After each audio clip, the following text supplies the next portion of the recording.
प्रिय छात्रों नमस्कार। पिछले वीडियो में हमने प्रवास का अर्थ और उसके विभिन्न प्रकार के बारे में पढ़ा था। प्रवास कितने प्रकार के होते हैं, इसके कौन कौन से पक्ष हैं और इससे संबंधित सारी बातें हमने की थी। आज हम ये देखने जा रहे हैं कि प्रवास जिन वजहों से हुआ है उसकी वजह से प्रवास के बाद क्या परिणाम निकल कर आते हैं, प्रवास के क्या प्रभाव पड़ते हैं।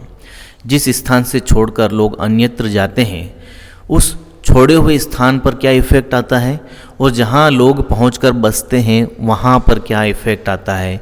तो इस तरह से गंतव्य स्थान और जिस स्थान पर लोग पहुंचते हैं या जहाँ से निकलते हैं उन सभी पर प्रवास और उसके क्या प्रभाव या परिणाम होते हैं, उन सभी पक्षों पर हम आज बात करेंगे। प्रवास क्षेत्र पर अवसरों के असमान वितरण के कारण होता है, क्योंकि सभी जगह अवसर एक समान नहीं होते हैं और इन अवसरों की लालसा में या उनकी प्राप्ति में लोग इधर से उधर स्थान परिवर्तन करते रहते हैं। लोगों में कम अवसरों और कम सुरक्षा वाले स्थान से अधिक अवसरों और बेहतर सुरक्षा वाले स्थान की ओर जाने की प्रवृत्ति होती है। बदले में यह प्रवास के उद्गम और गंतव्य क्षेत्रों के लिए लाभ और हानि दोनों ही उत्पन्न करता है। परिणामों को आर्थिक, सामाजिक, सांस्कृतिक, राजनीतिक और जनांकीय संदर्भों में हम देख सकते हैं। प्रवास की वजह से क्या परिणाम होते हैं, क्या प्रतिफल होता है। प्रवास प्रक्रिया का प्रवासी गंतव्य क्षेत्र अर्थात जाने वाला क्षेत्र जहाँ लोग पहुँचते हैं, प्रवास जनन क्षेत्र अर्थात उत्पत्ति क्षेत्र और स्वयं प्रवासी जो प्रवास कर रहा है, इन तीनों पर ही इसका प्रभाव पड़ता है।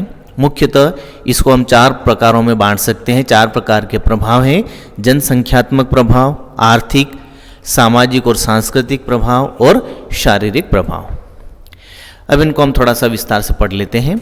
जनांकीय परिणाम में क्या होता है, प्रवास देश के अंदर जनसंख्या का पुनर्वितरण होता है। ग्रामीण नगरीय प्रवास नगरों में जनसंख्या की वृद्धि में योगदान देने वाले महत्वपूर्ण कारकों में से एक है।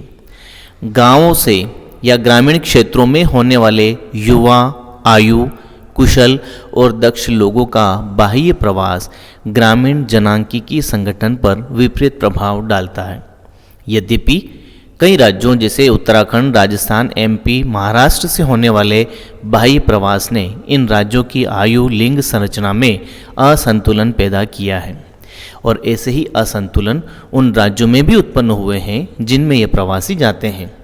प्रवासियों के उद्गम और गंतव्य स्थलों में लिंग अनुपात असंतुलित होने की क्या वजह है, ये सब प्रवास की वजह से हमें ज्ञात होता है। तो जनसंख्या के कारण या जनसंख्यात्मक प्रतिफल या परिणाम क्या होते हैं, इसमें हम थोड़ा सा और समझ लेते हैं। प्रवास की वजह से प्रवास जनन या उत्पत्ति क्षेत्र और प्रवास गंतव्य क्षेत्र के जनसांख्यिकी संरचना पर मात्रात्मक और गुणात्मक दोनों प्रकार के परिवर्तन दिखाई देते हैं। प्रवास से उत्पत्ति क्षेत्र की जनसंख्या में कमी आती है और गंतव्य क्षेत्र की जनसंख्या में वृद्धि होती है। जनसंख्या के इस मात्रात्मक परिवर्तन से गुणात्मक परिवर्तन अधिक महत्व रखता है। प्रवास प्रक्रिया से जनसंख्या के सभी जनसांख्यिकी लक्षणों जैसे घनत्व, वृद्धि, उत्पादकता, आयु, लिंग, शिक्षा आदि में परिवर्तन होता है।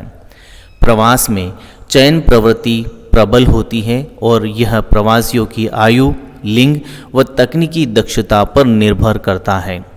प्रवास की सबसे अधिक प्रवृत्ति नवयुवक पुरुषों में पाई जाती है। जनसंख्या का यह युवा वर्ग कार्य कर सकता है और प्रवास करने में सक्षम है। प्रवासियों को गंतव्य स्थान पर आजीविका कमाने के लिए बड़ी कठिनाइयों का सामना करना पड़ता है और युवा जनसंख्या इसके लिए अधिक उपयोगी होती है।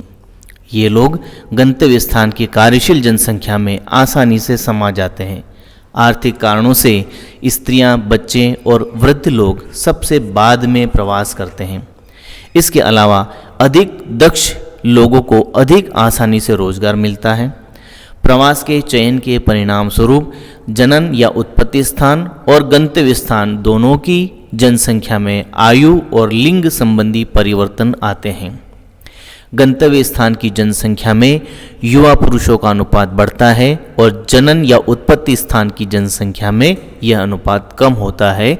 साथ ही उत्पत्ति स्थान पर महिलाओं, बच्चों और वृद्ध लोगों का अनुपात बढ़ जाता है। ये सभी जनसंख्या से संबंधित पहलू हैं जो प्रवास की वजह से प्रभावित होते हैं। उत्पत्ति और गंतव्य क्षेत्र में जनसंख्या के आयु व लिंग संगठन में परिवर्तन होने से जन्म मृत्यु दर इन पर आधारित जनसंख्या की प्राकृतिक वृद्धि पर गहरा प्रभाव पड़ता है। जनन स्थान पर जनसंख्या की प्राकृतिक वृद्धि में कमी आती है। क्यों आती है? क्योंकि वृद्ध लोगों की उच्च मृत्यु दर और परिवार विच्छेदन से निम्न जन्म दर। तो ये दो कारण हैं जिसकी वजह से वृद्धि दर में कमी आती है। यदि गंतव्य स्थान पर अंतर्विवाह एक जाति से तो अंतर्विवाह नहीं होते हैं तो वहाँ पर युवा जनसंख्या के होते हुए भी जन्म दर नहीं बढ़ती है, लेकिन युवा लोगों में मृत्यु दर कम होती है, इसीलिए जनसंख्या बढ़ती रहती है। यदि प्रवासी लोग स्थानीय लोगों से अंतर्विवाह कर लेते हैं तो जनसंख्या तेजी से बढ़ती है। तो ये तो जनसंख्यात्मक पहलू थे जो प्रवास की प्रक्रिया से प्रभावित होते हैं। प्रवास का जो अगला परिणाम या प्रभाव है उसमें प्रतिभा पलायन को हम दर्शा सकते हैं। जब कभी जनन स्थान से उच्च शिक्षा प्राप्त तकनीकी दृष्टि से कुशल दक्ष लोग प्रवास करते हैं तो जनन क्षेत्र से गंतव्य क्षेत्र की उच्च गुणवत्ता का पलायन होता है, जिसे हम प्रतिभा पलायन कहते हैं। इससे दोनों प्रदेशों की जनसंख्या में केवल मात्रात्मक ही नहीं गुणात्मक भी परिवर्तन हो जाते हैं और गंतव्य स्थान की जनसंख्या की गुणवत्ता उच्च होती है, जबकि जनन प्रदेश की जनसंख्या की गुणवत्ता में कमी या गिरावट आती है। आर्थिक प्रभाव पर हम चर्चा करेंगे अब कि आर्थिक रूप से किस तरह से प्रवास का परिणाम देखने को मिलता है, प्रभाव देखने को मिलता है। बहुत बड़ी संख्या में प्रवास जनसंख्या और संसाधनों के बीच संतुलन स्थापित करने का द्योतक है। जनन और गंतव्य स्थान में जनसंख्या और संसाधनों के संबंधों में पर्याप्त परिवर्तन आता है। कई बार तो इससे संबंधित क्षेत्रों के सामाजिक आर्थिक ढांचे में मूलभूत परिवर्तन हो जाते हैं। जनसंख्या के सभी लक्षण जैसे कुल जनसंख्या, घनत्व, वृद्धि, प्रजनन, मृत्यु, लिंग, आयु आदि बदलते हैं। इनका प्रभाव जनसंख्या संसाधन संतुलन पर पड़ता है। जैसे गंतव्य स्थान पर जनसंख्या बढ़ जाती है और उत्पत्ति स्थान पर कमी आ जाती है। प्रवास का प्रभाव संबंधित प्रदेश की जनसंख्या और वहाँ के संसाधनों पर निर्भर करता है। यदि लोग अधिक जनसंख्या और सीमित संसाधनों वाले क्षेत्रों से कम जनसंख्या और अधिक संसाधन वाले क्षेत्रों की ओर प्रवास करते हैं तो दोनों क्षेत्रों को लाभ मिलता है। इससे अधिक जनसंख्या और कम संसाधन वाले क्षेत्रों में संसाधनों पर जनसंख्या का भार कम होता है, संतुलन होता है, और कम जनसंख्या व अधिक संसाधन वाले क्षेत्रों में साधनों का उचित उपयोग होने लगता है। कई बार प्रवासी अपनी आय का कुछ भाग उत्पत्ति स्थान को भेज देते हैं, जिससे वहाँ आर्थिक विकास संभव होता है। औद्योगिक क्रांति के शुरुआती समय में यूरोप से उत्तरी अमेरिका की ओर लोगों के प्रवास से दोनों क्षेत्र लाभ प्राप्त कर सके। इसी प्रकार दक्षिण एशियाई देशों से पश्चिमी एशियाई देशों की ओर लोगों के प्रवास से दोनों क्षेत्रों में आर्थिक विकास हुआ। ऐसे उदाहरण जहां दोनों क्षेत्रों को लाभ पहुंचा हो वो बहुत कम होते हैं। बड़े पैमाने पर प्रवास होने से दो में से केवल एक क्षेत्र ही अधिक लाभ प्राप्त कर पाता है। अधिकांश प्रवास नवयुवक पुरुष करते हैं, अतः गंतव्य क्षेत्र में युवकों की संख्या बढ़ जाती है और वहाँ संसाधनों का सदुपयोग होने लगता है, जबकि उत्पत्ति क्षेत्रों में युवक जनसंख्या युवा वर्ग में कमी आती है और संसाधनों का उचित उपयोग नहीं हो पाता है। आर्थिक रूप से परिणामों में हम कुछ और बिंदुओं पर बात कर सकते हैं। उद्गम प्रदेश के लिए मुख्य लाभ प्रवासियों द्वारा भेजी गई हुंडी मतलब मुद्रा अंतर्राष्ट्रीय प्रवासियों द्वारा भेजी गई मुद्रा विदेशी विनिमय के प्रमुख स्रोत में से एक है। पंजाब, केरल, तमिलनाडु अपने अंतर्राष्ट्रीय प्रवासियों से राशि प्राप्त करते हैं।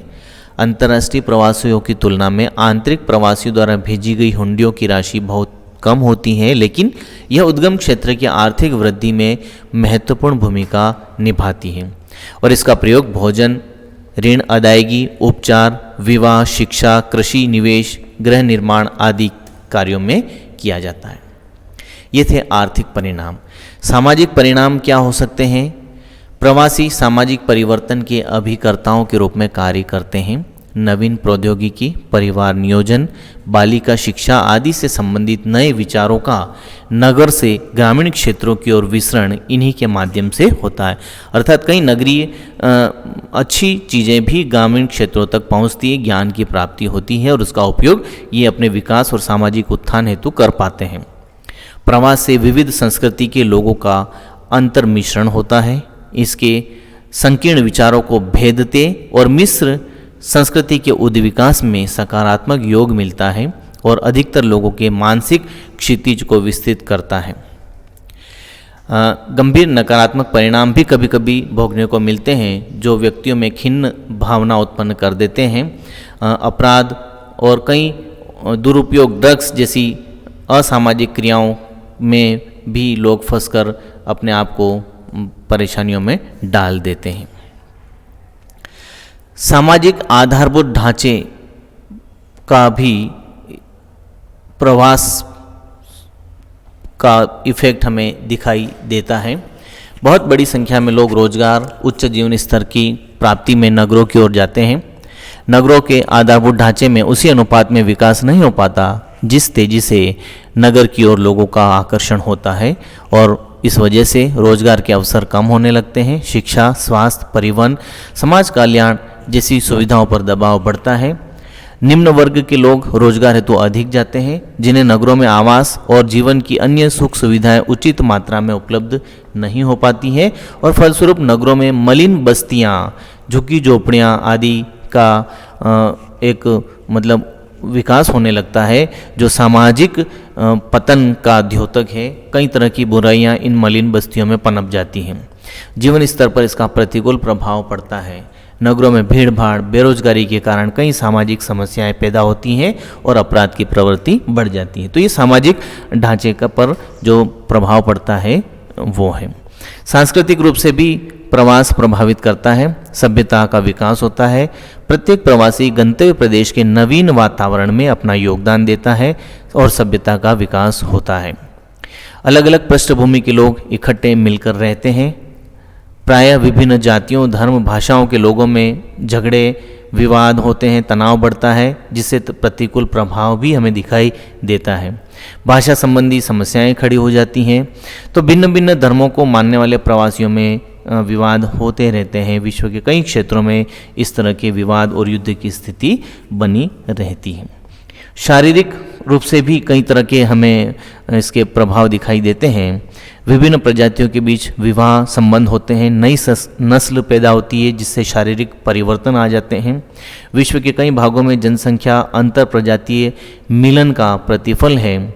नवीन जगह पर अपने आप को ढालने की एक बड़ी समस्या होती है, जिसे गांवों से नगरों की ओर जाने वाले व्यक्तियों को उचित सुविधाएं नहीं मिलती और शारीरिक समस्याएं पैदा हो जाती हैं। दो अलग अलग क्षेत्रों के लोगों के एक दूसरे के संपर्क में आने से कई बीमारियां उत्पन्न होती हैं। प्रवासी कई प्रकार के रोगों से पीड़ित हो सकते हैं और वे कीटाणुओं को गंतव्य क्षेत्र में फैला सकते हैं। उष्ण क्षेत्रों की बीमारियां जैसे मलेरिया शीतोष्ण क्षेत्रों में फैलने का एक कारण प्रवास ही है। इसी प्रकार प्रवासी लोग स्थानीय लोगों से वो रोग ग्रहण कर सकते हैं जिनसे प्रवासी पहले पीड़ित नहीं थे। तो इस प्रकार से कई तरह की चीज़ें परिवर्तित होती रहती हैं। पर्यावरण से संबंधित भी हमें प्रभाव दिखाई देते हैं।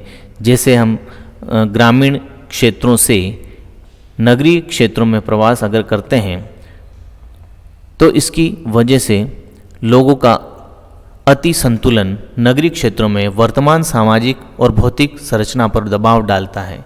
इससे नगरीय बस्तियों की अनियोजित वृद्धि होती है। गंदी बस्तियों और मलिन बस्तियों का निर्माण होता है। प्राकृतिक संसाधनों के अति दोहन के कारण नगर भौम जल स्तर के अवक्षय, प्रदूषण, वाहित मल के निपटान, ठोस कचरे के प्रबंधन जैसी कई गंभीर समस्याओं का सामना करना पड़ता है। प्रवास स्त्रियों की जीवन स्तर को प्रत्यक्ष या परोक्ष रूप से प्रभावित करता है।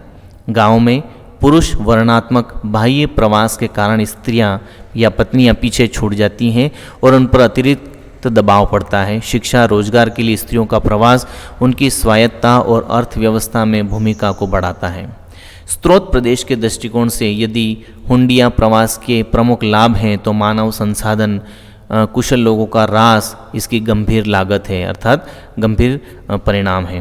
उन्नत कुशलता का बाजार सही मायने में वैश्विक बाजार बन गया है और सर्वाधिक गत्यात्मक औद्योगिक अर्थव्यवस्थाएं गरीब प्रदेशों से उच्च प्रशिक्षित व्यावसायिकों को सार्थक अनुपात में प्रवेश दे रही हैं। परिणाम स्वरूप स्रोत प्रदेश के वर्तमान अल्प विकास को बल मिलता है। तो इन सब बातों को पढ़ने के बाद हम सारांश रूप में प्रवास के कुछ प्रभावों को दर्शा सकते हैं।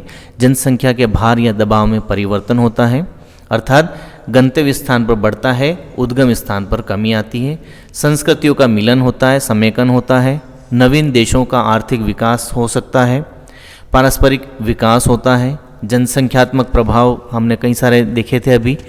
नवीन वातावरण से समायोजन, अंतर्राष्ट्रीय सद्भावना का विकास, विज्ञान और तकनीकी का विकास या वैज्ञानिक विकास। तो ये सारे परिणाम हम प्रवास की वजह से देख सकते हैं। तो ये टॉपिक यहाँ समाप्त होता है। अगले वीडियो में हम प्रवास के प्रमुख नियमों के बारे में पढ़ेंगे। तब तक के लिए धन्यवाद।